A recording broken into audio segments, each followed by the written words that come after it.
How we going there, team? Fantastic and improving. All right, we've got a special evening. We have a special guest, Mr. Dean Rinians. Give it up for Dino. Now we've got a fantastic night planned.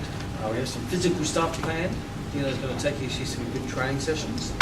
Before we do that, I thought we'd take an opportunity just to give you the opportunity to ask Dean some questions. Dean, as you know, owns Vision Personal Training Studio in Darlinghurst. The studio is approaching 400 sessions a week. He himself is a personal trainer when he's full-time. He's a trainer between 120 to 150 sessions a week, so a very successful trainer. And in that journey, he's achieved, in a short journey so far, he's achieved a massive amount of success. His business is approaching $1 million turnover. So what I'm going to start with is just get some questions from you. You've written down some questions you'd like to ask Dean. So how about I ask the first question? Dean. Yes, Kevin. Just quickly tell us your change in mindset and thought process of when you were a personal trainer, and what there's obviously a change that you wanted to not just be a personal trainer but a business owner, to have personal trainers working for you. So just a brief explanation of that change in focus, I suppose. Good question. Thank you. Good question. A big change for me was as a trainer. I was quite a good trainer, but generally as a trainer, quite often your income can be restricted depending on how much you charge per session and everything like that. And as a result, your freedom can be restricted as a trainer. Because if you don't, or if you get injured or you go away on holidays or whatever happens, you are not there to train those people. Therefore, you don't get paid to train those people. So you're constantly in that battle of trying to find that freedom for yourself. Whereas a business owner, you've got that freedom. You've got the ability to continue doing what you're passionate about, helping people transform their lives. But you've got the ability to go and do other things with your life as well, like come speak to you guys up here at Max, do some good training with K-Man, go on holidays and all that sort of thing, whilst keeping a good cash flow, which is a very important thing. So you've been in New Zealand there for a week? Yeah. And your business is in Sydney? Yeah. So you're hanging out with us, and there are people back at home in your studio earning money. How good's that? Isn't that fantastic? How good's that? Yeah, that's fantastic. Awesome. Thank you. Okay, so there's a good starting point. So we have future trainers here. You're doing your program. You want to become a trainer. I'm going to guess most of you will transition from here into becoming a solo trainer. But if you have a long-term plan in this profession, you may want more than just being a trainer. So if you'd like to shoot the first couple, we start with a question from Clark. Sure. I guess it's been pretty important to me. What would be the easiest way for you to get your clients focused on wanting to go for an endurance event?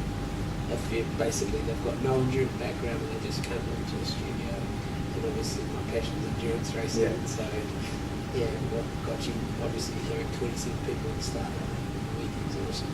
Yeah. I guess not all of them will start with it. Yeah. So I guess, just to clarify for the people at home, because we have to consider we have millions of people around the world watching tonight. Dino flew back to the Sydney Half Marathon just the other day because he had 27 of his clients run the half marathon. So you're wondering, how do you get them to want to run a half marathon to start with? Great question. So we've got to put it in perspective. At the studio, we've got around 154 clients currently. So 27 out of 154, it's not a huge percentage.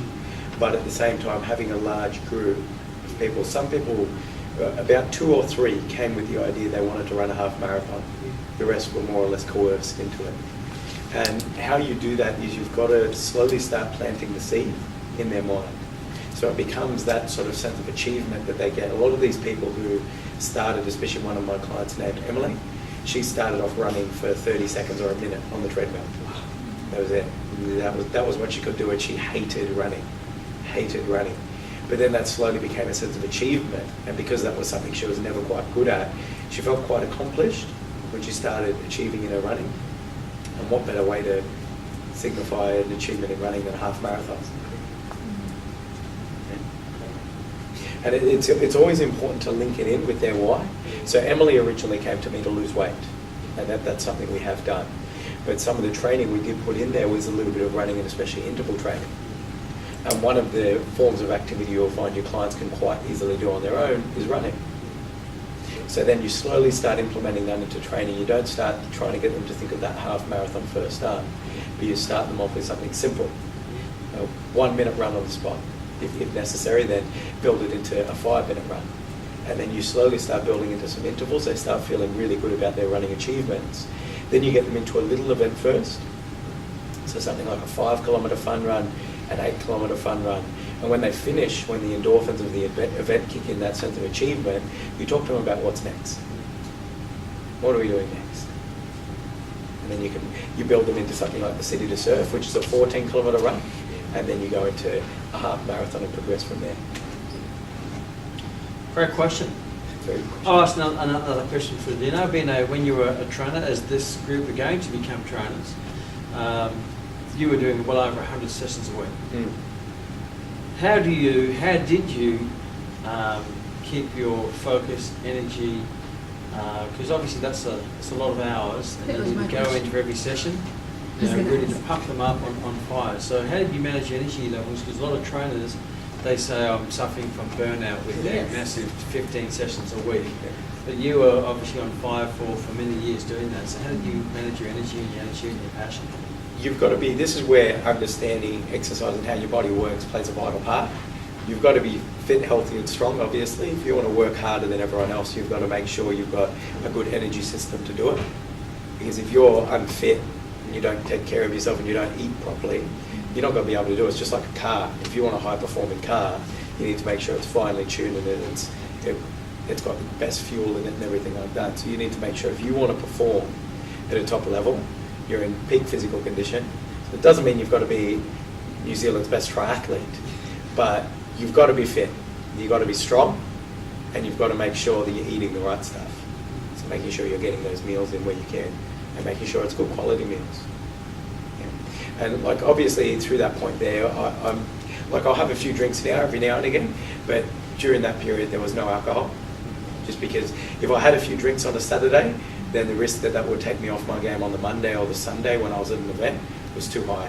And if you start a Monday when you're not on the ball, you'll never catch up that whole week. So that's what you've got to focus on. And in the end, if your clients are achieving great results and you're truly passionate about what you do, you're not going to get burnout. If you're really focused on what they're doing and they're making good progress, all the sessions people come in are generally positive. Don't get me wrong, there were some negative sessions in there. People will come in not in the best mood or they won't get the best result that week and they'll feel a little bit down. They'll try to blame someone, so sometimes they'll blame you. But if 80% of your sessions are positive, it's 80 sessions a week, you'll feel pretty good about yourself. So, technical side of things, you've got to make sure that you eat well, your body's in good condition, everything like that. Emotional side of things, you just got to make sure you love what you're doing, you love the people you're doing it with. If you don't really care, you're not going to be able to do it. If you're genuinely seeing great results, you'll love it. Would also add, last time I overheard you say that it energises you if you're doing it for a reason, so you have another purpose. Yeah. What's your purpose? You've got to have another goal. My goal was never to do 100 sessions a week, 120 sessions a week forever, because that's madness. My goal was to do it for a period of time to win National Personal Trainer of the Year, and then go on to open my own studio. That was my purpose. So whenever I was feeling tired, it became to a point of remember why you're doing it. Just like in an exercise session. When you get tired, although there's benefits of the stuff you're doing, you got to remember why you're doing it. So my whole purpose was to be able to own my own studio, get that freedom, set myself up financially, and be able to do things no one else has ever done before. Erin? So we're all here because we want to become personal trainers for whatever reason. Why did you decide to become a personal trainer? Why did I decide to become a personal trainer? The reason why I decided to become a personal trainer wasn't anything super inspirational. I more or less fell into the fitness industry and sort of found my passion for it from there. I've always been into sport since I was young, through martial arts and everything like that. And I'd always been helping people as to what to do in the gym, and because I wouldn't go to school, I'd go to the gym instead. So I'd be in the gym I started going to the gym from 15 and I was lifting weights from 12. So by the time we got to 16 and all the other guys were trying to put on muscle, I already knew what to do, more or less, or I thought I did. So then it became a point, they asked me what to do, so I thought I might as well start charging people for it. Because you mentioned you were in the army, so how Yeah. did that progress? So pretty much I started as a personal trainer when I was 19, and started with Vision and did my personal training course. I joined the Army when I was 17, and I went through, and then I moved into the Army part-time when I started as a personal trainer. But I was also a PTI in the military, that's a physical training instructor. And that's a different qualification to what you get outside. The two aren't the same thing, but that was a bit of a passion for it as well.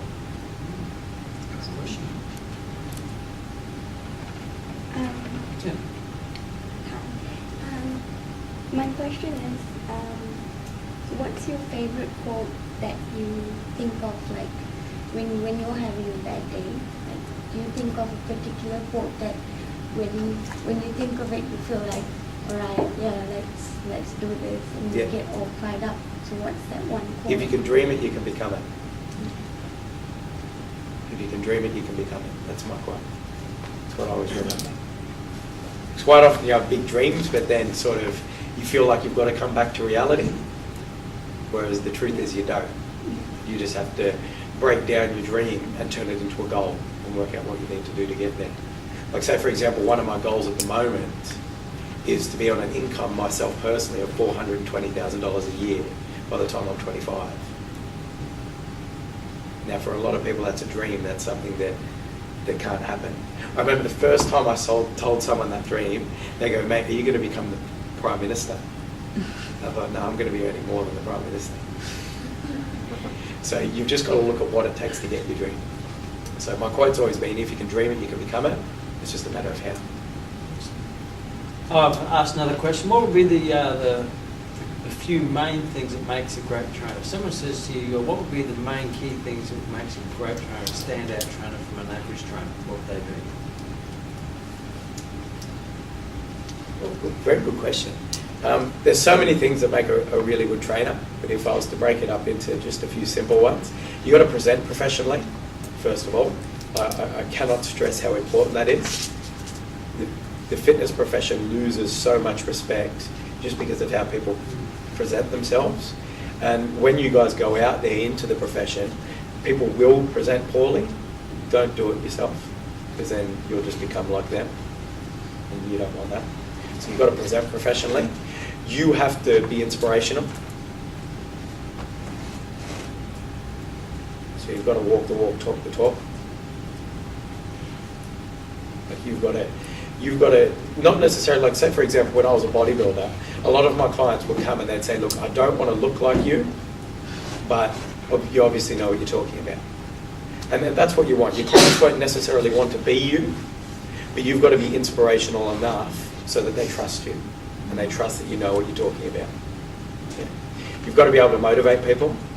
So you've got to have that ability to coach them in not only personal training, but sort of in life as well. You've got to try and pull some life experience from somewhere. For people, those of you who've been on the world a few more years than some other people, you'll find that a bit easier. For those of you who are a bit younger, you've just got to find a way. Read more, learn more. Don't necessarily try and tell them what to do, and never understand what someone's going through, because you can't. But understand their situation, if that makes sense. Maybe question. Yes. If there were 3 things that you've learned or gained in your experience that you could share, what would it be? It's a million things. And you guys will learn a lot of things yourself. Some of the things I learned were the things I just told you before. Some of the other things about your clients is, it's the little things that you do when you don't have to that really matter. It's the little things you do when you don't have to that really matter. If you give outstanding service in your session, that's cool, that's brilliant, and that's what you paid for. But if you want to really give them a wow experience, it's the phone call after a meeting that you give them to ask them, how did the meeting go? It's the call on their kid's birthday that you give them to say, I just wanted to wish your daughter a happy birthday. So it's those little things that matter. They take 2 seconds, 2 seconds, and it's important that you keep it to 2 seconds because you don't want to be that person who calls up and steals their time. But it's those little things that matter. It's the things you do when you don't have to that really count. In that session, you're meant to give them a 5-star service. That's what you're paid to do. But it's when you're not paid that it really matters, because then they know you care. When you turn up to an event that they're running, like I used to love surprising my clients at their events, especially when the events were far away. I'd drive there, I'd catch a plane there, and I used to love just surprising them there because they would know that I didn't have to be there. It's because I wanted to be there. So that's probably the big thing. When the trainer comes out of a program, they're flying. All this information, they've learned about USPs, how to be unique, how to be better, how to be great, and now they enter a profession which is, like most professions, they're full of averageness. So all of a sudden you find themselves swimming against the tide of mediocrity, against other trainers who sometimes try to influence them, say what you're doing is wrong, you have to do it this way, and creating a bit of self-doubt. So what are some tools or thoughts you can share with students to stick to your guns, stick to your values, and don't become the average of one of the average trainers who seem to want to put pressure on you to, do what they do, particularly if you're doing it in a unique, different way, in a valuable way. Yeah. How do you stop becoming average? There's a good question, basically.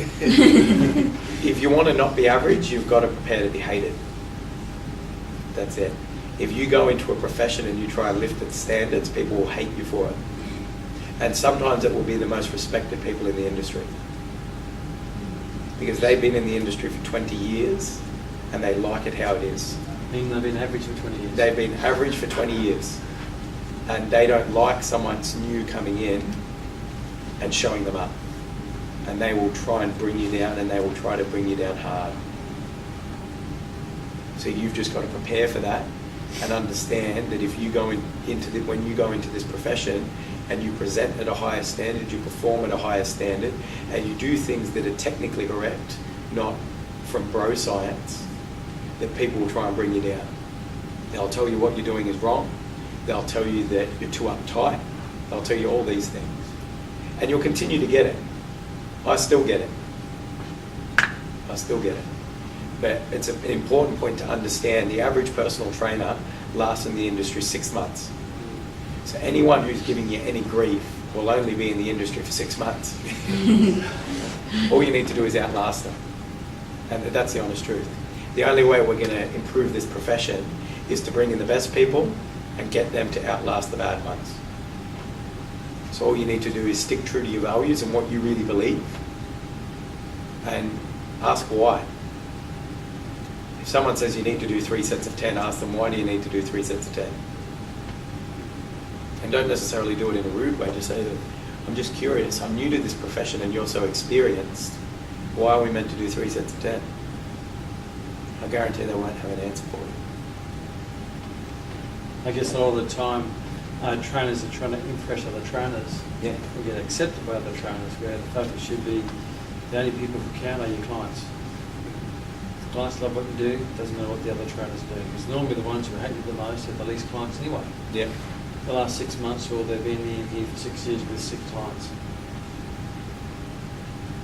Awesome. Well, one of my questions was answered because he asked, but a second is similar, but time management. I find it really difficult, really, in every part of my life. I just want to know how you manage, like through not the 150 sessions, but daily life, Just like in life. yeah, just in life. I mean, is there any way I can learn? Have you heard about a rock diary? No? No. Okay, look up a rock diary. Diary making rocks. Yeah. Stephen Covey. Stephen Covey. Stephen Covey. Yeah, I think so. Stephen Covey, rock diary. It talks about sort of prioritising all the things in your life, and it gets you to book them in first, and then you start categorising things in terms of priority, and then you start putting them in.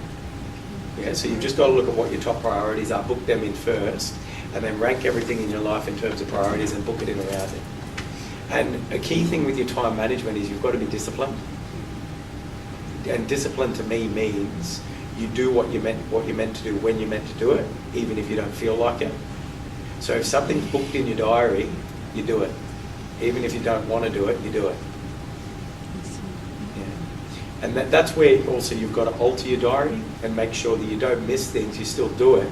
But if you find consistently that that time is a bad time to do that set activity, change it to a better time. And so long as it's in there, you do it. And one of the other rules I've got for myself is don't begin your day until it's finished on paper. So I always write a to-do list for the next day, the night before, with all my goals and everything like that on there. So when I walk in the morning to my studio, everything's there, and I'm very clear as to what I need to do throughout that day. Because at the end of every day, I'll have a little bit of a review as to anything that's going wrong, things that need to be fixed, things that can be implemented, things that are going well, and then I'll put them in the next day to do.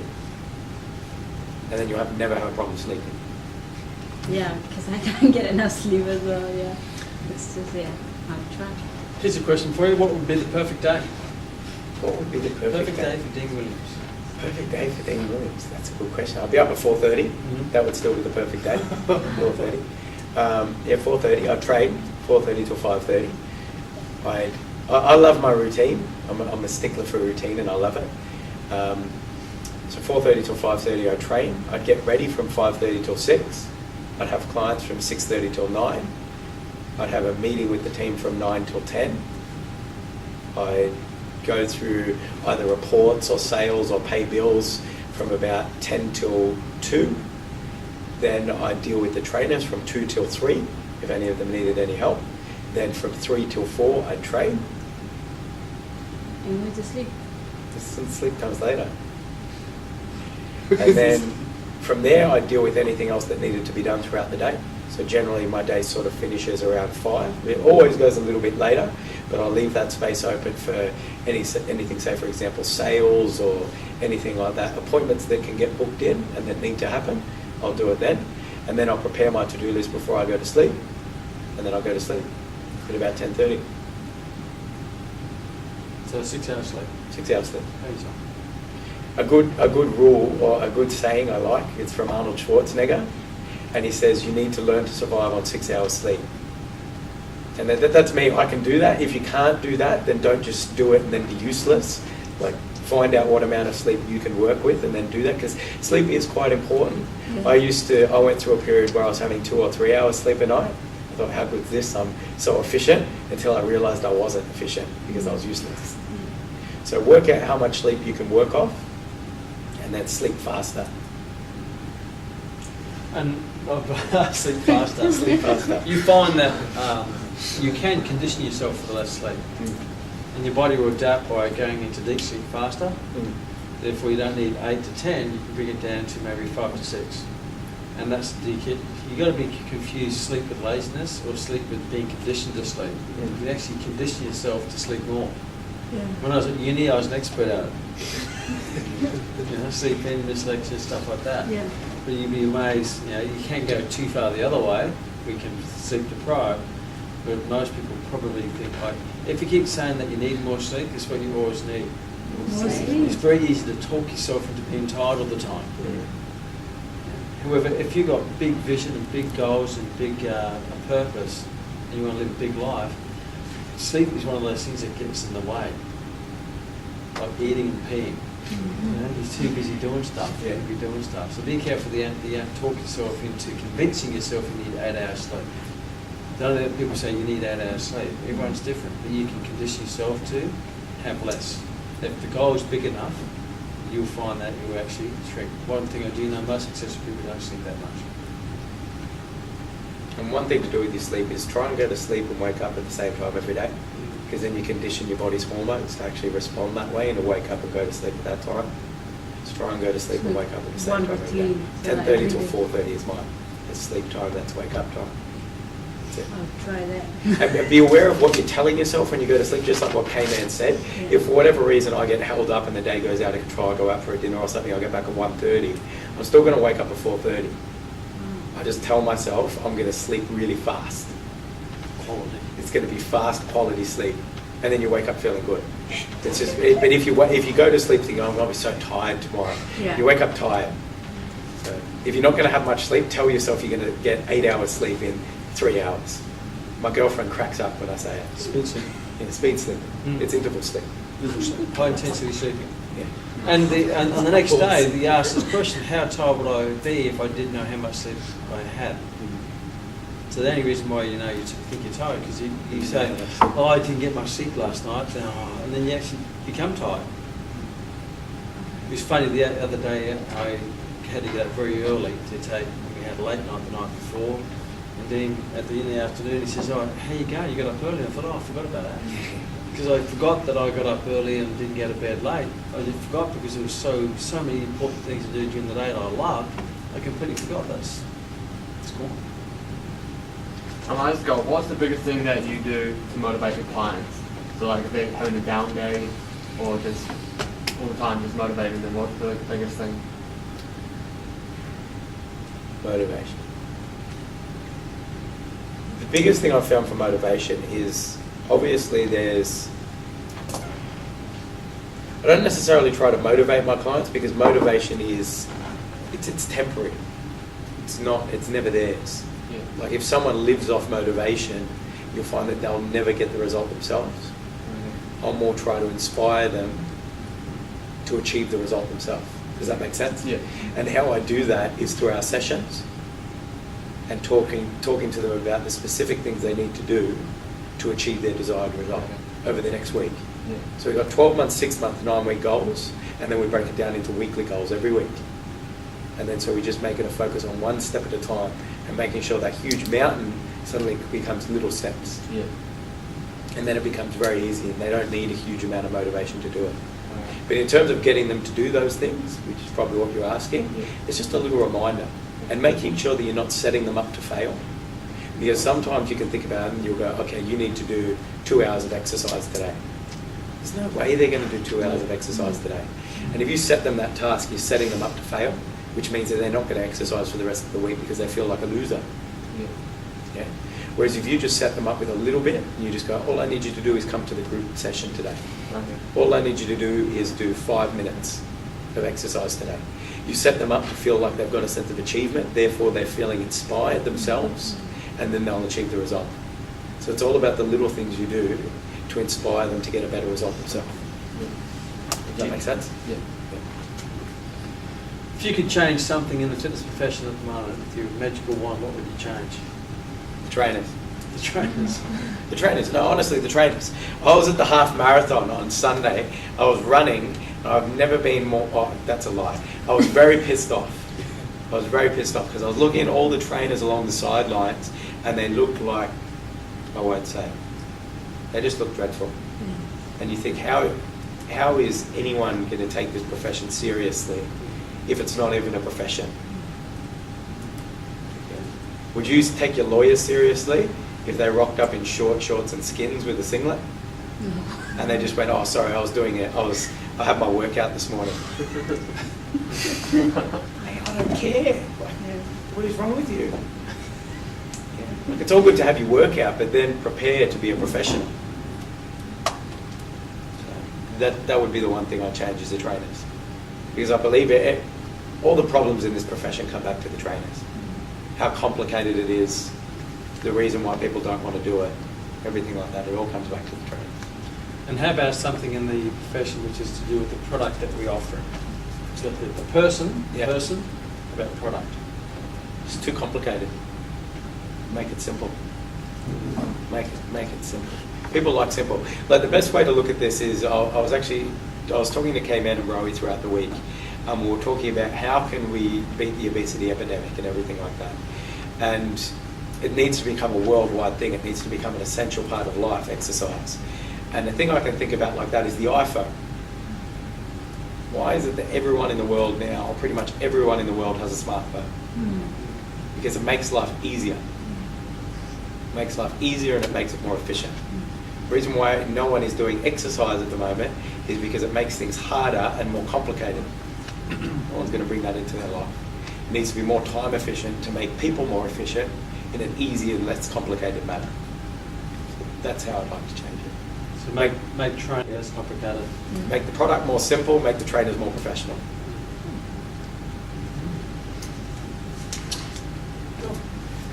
So this is going back to when you first started. What did you do to make yourself different from everyone else in terms of like what you would do for marketing, just so you would stand out? Yeah. Because I wasn't incredibly well educated on business or on personal training or on marketing back when I first started. So you guys are ahead of me there. But all I did was I just believed that in order to get more clients, my current clients had to get outstanding results. They had to get the best results. Not good results, the best results. Because every week in team training we talk about client results in the last 9 weeks. If my clients didn't have the best results, I was pissed off. Because if I wanted to have the most clients and if I wanted to be the best trainer, my clients needed to get the best results because the clients are a reflection of their trainer. The best marketing you can do is to get your clients great results. And how you do that is just through caring. You just care and you believe in them. Each client's a masterpiece. Each client is your masterpiece. If you treat each client like your masterpiece, they'll get outstanding results. Half the time when a client walks in to see me, they don't know what I've got planned for them in the end. When clients come to see me, they might be 160 kilos, but I see a marathon runner. If I said that to them there, they'd leave. But I know that's what they're capable of. So if you have that belief in you, that you can help people transform their life that much, that they can become that person, then you'll never have a problem with training. So what would be from your experience, what would be the main driving factor what brings a client to get a personal trainer? I mean, the obvious is to lose weight, but as we know, it's far more than that. Yeah. It's generally like if we're looking at the emotional reasons, it's to improve their self-confidence. Most people. Because if you think about it from this point of view, with how our profession's constructed at the moment, no one comes to see a personal trainer to pay $50, $60, $70, $100 a session for no reason. Like there's an emotional reason there. And generally it's to improve their self-confidence because they feel terrible. And that the variance of that can vary greatly. Like it can be varying some people so much that they're now failing to perform at their job because they no longer feel confident. So it's actually got a high cost associated with not achieving a result. Or it could just be because they're not happy in their relationship and they're about to have a divorce because they can't stand to look at themselves in the mirror. Or it can be something less. They just don't like going clothes shopping. Or they're embarrassed to go to the beach. Or they're embarrassed to sleep with their partner. It could be all these little things. But it mainly comes back to their self-confidence and their self-value. If you can give people their self-value back, your sessions become priceless.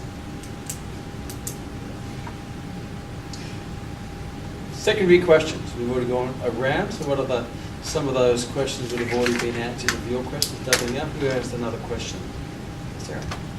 I was just wanting to know who are your role models and who inspires you, whether it's people you know or maybe like people that, for example, I like Jim Rohn and I really love listening to him and Anthony Robbins and like that, but who? In terms of people that I've met, K-Man and Rowie massively, especially over just the last few years. Andrew Simmons, of course, because he's the one who started Vision. He's a big inspiration for me. Then there's obviously the motivational speakers. Anthony Robbins was one of the first ones I listened to, and he was brilliant. Brian Tracy I looked at when I was doing a lot of sales. So if you want to improve your sales and things like that, I would highly recommend Brian Tracy. Jim Rohn's another one, just because I find his communication excellent. Just how he communicates with humour and in a very relaxed sense is excellent. And also John Maxwell. And what makes someone a role model for you? What do you look for? Integrity and success are the two biggest things for me. Because I want to, when I look at someone, I want to know that that's who they are. Because if you look at K-Man and Rowie, I know because I've lived with them for the last week. They are who they say they are, and they are who they're telling you to be. And I find that incredibly inspirational. It just sets a standard for, if you want to be successful, you don't just talk about how to live a life, that's what you do. And it's not just all hocus pocus that these people talk about and they just don't talk a big game. The success is actually down to all the things they're telling you to do. Integrity and success. Because if someone's not successful and they're trying to tell me what to do, I'm not going to listen to them. So, yeah. Another question? Yep. Yes, Parky. What are your 3 best strength exercises for an endurance-focused athlete? The same as everyone. Yeah, that's where I always get, because a lot of triathletes are, gym. Like just bench press, deadlift, and squats. They're the 3 main exercises. They work with everything. Yeah. Doesn't matter. Like you might vary the rep ranges. You might vary the rest times to cater to endurance, to focus on a different system. But if you're going for strength training, that's what you're doing. Like you're not going to specifically strength train someone for an Ironman, No. because strength training's got no particular alignment there. Yeah. Like it can help, but it's got no particular alignment. Yeah. And having hyper strong hip flexors that can do a hip flexor crunch of 300 kilos isn't going to help them pedal faster. Yeah. Because they're going to do it for a small amount of reps, whereas something like a squat will be highly effective. Yeah. Bench press, squat, deadlift, same as anyone. Because that's how you train for your bodybuilding. That's how I used to train for powerlifting, Yeah. and that's where I got the best results, got the strongest. Well, here's a great question, because you done strongman, you're strongman. Yeah. You did the bodybuilding, which you competed at the international level Yeah. of bodybuilding, and pretty buff. But when you trained that way, you just did bench, squat, deadlift, and understanding historically, and that's against the resistance of the bodybuilding culture. You feel the pressure to do all the curls, to get the girls and the kickbacks and the protein powders and all that stuff. So what differentiated you not to go down that path of the bodybuilding style of training, yet you still competed and you were bigger and stronger than most bodybuilders without doing bodybuilding traditional training? Because I tried it. I tried it for ages. Like that's the kind of training I was doing from when I was 12 years old. That's just what I did. And I got to a point where I was only about 21, 22 when I actually got badly injured. I was training twice a day, 6 days a week of weights training.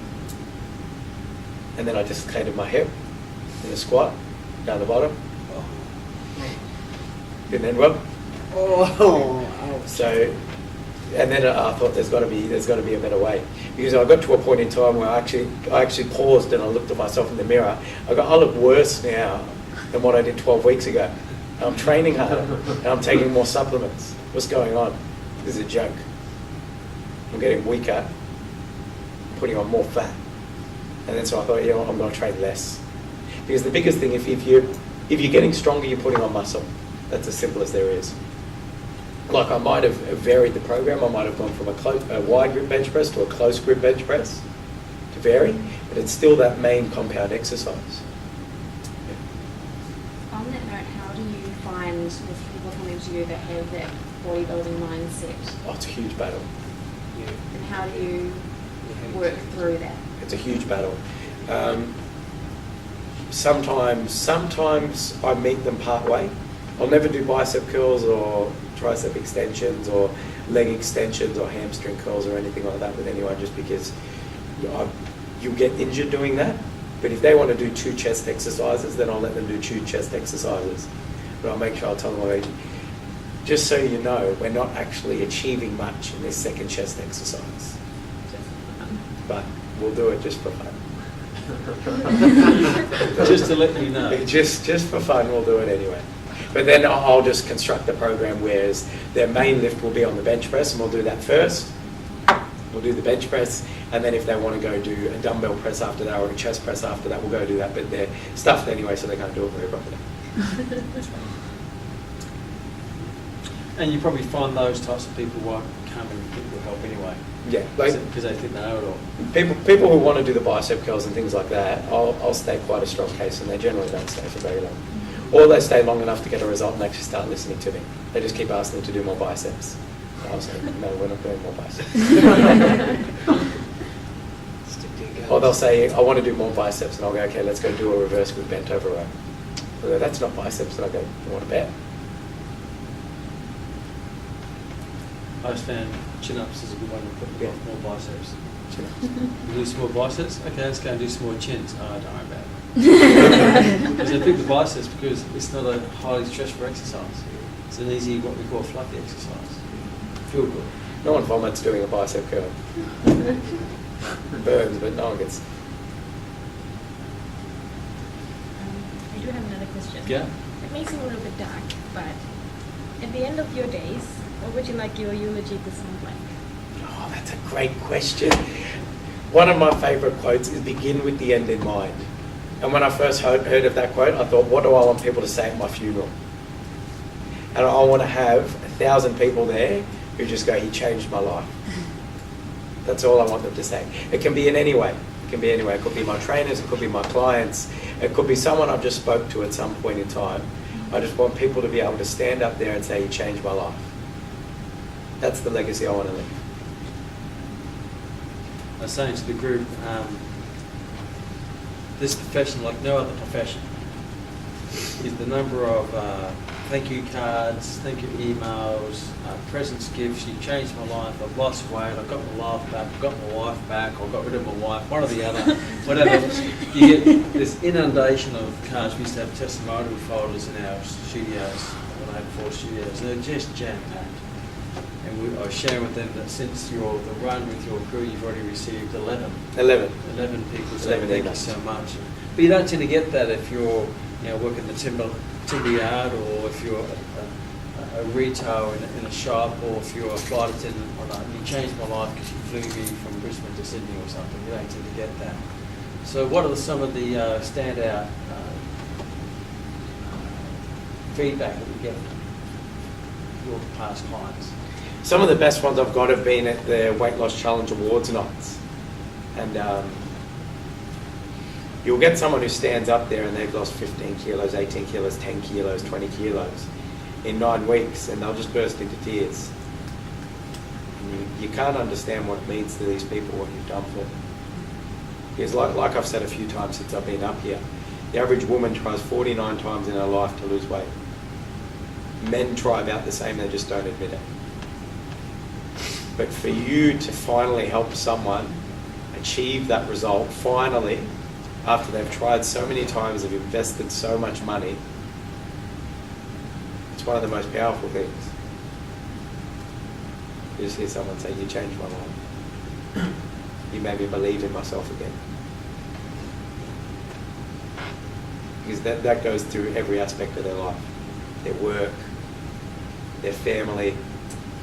One of the best things is when one of our clients at the moment, Terry, is father of 3 kids. And he's lost 18 kilos now, and he now runs around with his kids. He just said, "Thank you, you've given my kids their father back." Wow.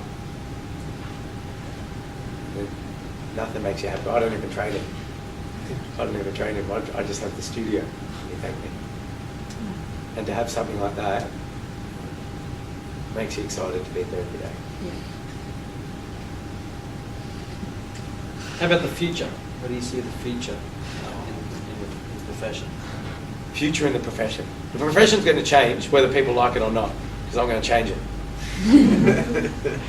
But the profession is going to change because more and more people are realising that there is an obesity problem, and slowly but surely the fitness profession is realising that they have the cure but no one takes them seriously. So more and more professionals are starting to come into this career, and they'll change this profession. And I view the future of the industry is that everyone, just like everyone's got an iPhone or a smartphone, everyone will see a trainer or use a trainer in one sense or another to be healthy, fit and strong. And it will be just like an iPhone. That's my view for the future of this industry. Profession. So I guess if you don't change it for the better, someone else will, and then you'll be left behind. Final questions, because we're going to do some training. What do you do to constantly keep educating yourself? Obviously for business, because you're in your own studio, as well as health and fitness, to make sure you're on top of things. Because one of my goals is to be one of the top experts in New Zealand for health and fitness, or among the world. Yeah. I'll take this back. I was never a good reader.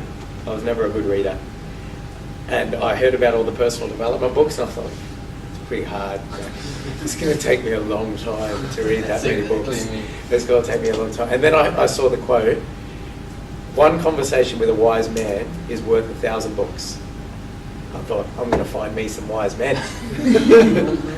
And so I did. I just started finding the leaders in the profession, or the leaders that I saw at the point in time, and I would go speak to them. I'd go hang around with them, I'd find them, I'd annoy them, I'd come live with them, and I'd pick their brain, and I'd just listen, and I'd learn.